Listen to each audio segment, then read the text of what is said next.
Himachal Pradesh board of school education +2 का result आज किया गया घोषित।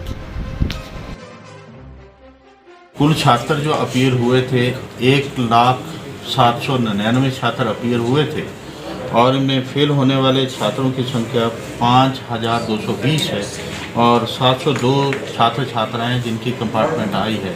कुल मिलाकर जो रिजल्ट रहा है वो 92.77% रहा है।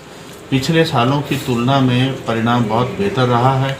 अगर आप 2019 का देखें परिणाम तो उसमें परिणाम 69% था और 2020 का 76% ऐसा परिणाम रहा था।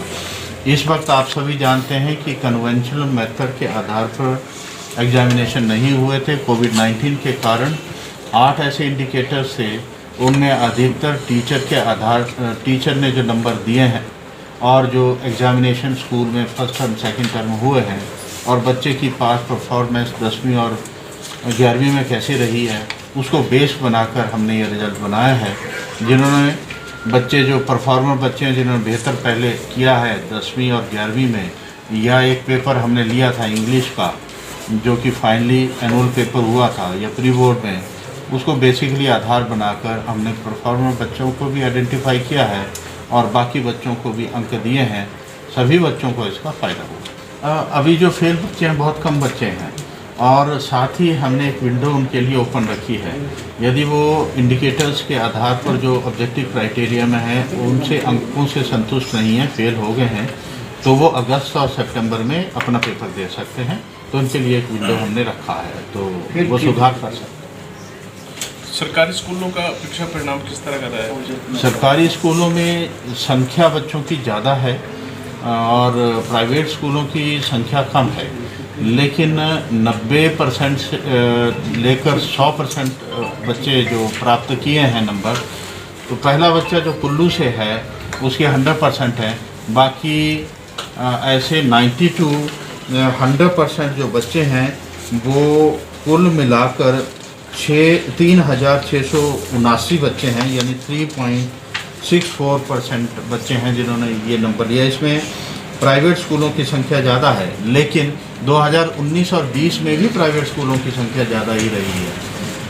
2.64% 2020 में जो रिजल्ट निकला था उसमें 90 से 100% बच्चे प्राप्त करने वाले जो थे वो गवर्नमेंट स्कूल के 1213 थे और जो प्राइवेट स्कूल के थे वो 1075 बच्चे थे, यानी वो संख्या ज़्यादा थी उनकी इन कंपैरिजन जितने बच्चे प्राइवेट स्कूलों में एनरोल हुए हैं। राष्ट्रीय शिक्षा नीति ये कहती है कि बच्चों का कंटिन्यूअस इवैल्यूएशन करना चाहिए।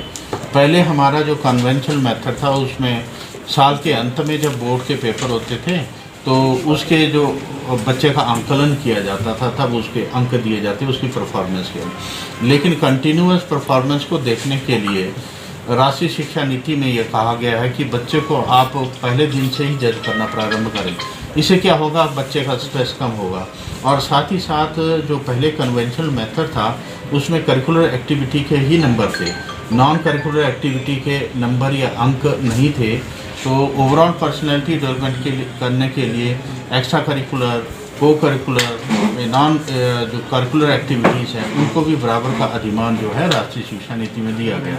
आगे इंडिकेटर्स जो थे उसमें था कि performance of the student in 10th class, previous class है, और 11th क्लास, और उसके बाद फर्स्ट टर्म जो इस साल उन्होंने दिया है ऑनलाइन, सेकेंड टर्म ऑनलाइन दिया था वो भी ये टीचर्स ने लिया, स्कूलों ने लिया है।